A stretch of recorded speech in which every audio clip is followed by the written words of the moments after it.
pagkain. Mga tamad kasi yung mga tao magluto.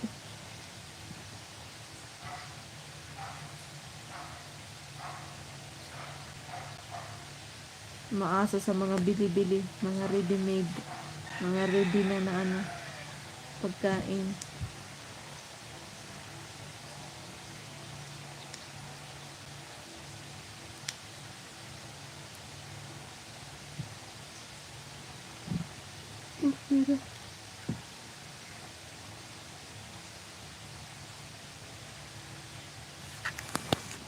I've been missing her. In Philippines, the total investment to start the Jollibee restaurant is about 35 million to. Hoy, ginoo ko. Jollibee? 35 million? Oh my God. Kaya. Kaya, Bluepit. Kaya mukat.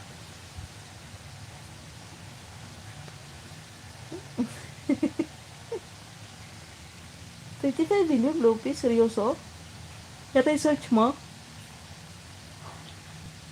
McDo daw, Bluepit.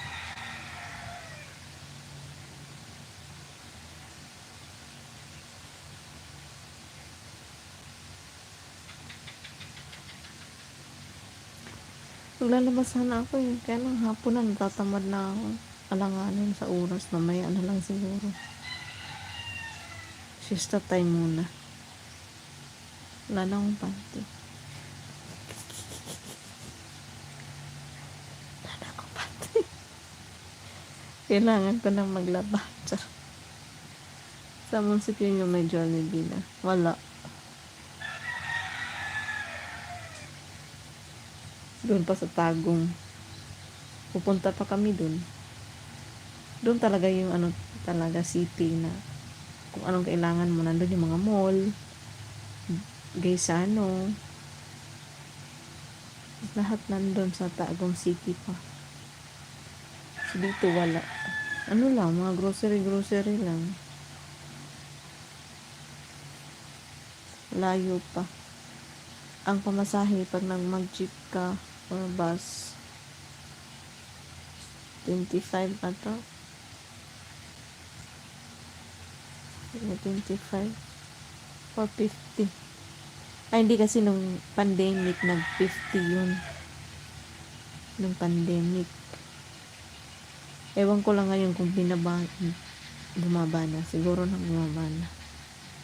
Kasi pag pumupunta kami doon, ako, ano kami ng tami? Pacquiao ba? Yung nag-ano ng motor lang. Hindi kami nag-jeep. Kapag ko ng TikTok, ganyan ako na sa Rolex.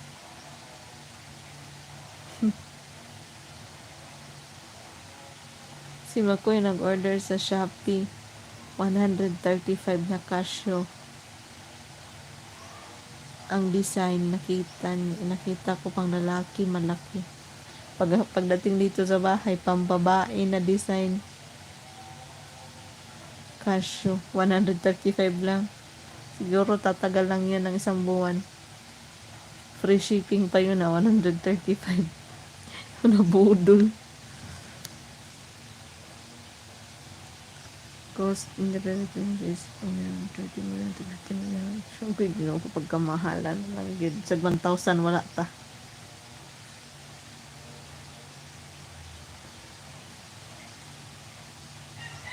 Okay lang. So far, so good si Lixie. Smooth na yung ano. Hindi na siya nagkaroon ng mga aberya. Ayun ka na naman. Kumustahin mo na naman yun. Tapos mga kinabukasan, mapuputulan na naman siya ng ugat eh.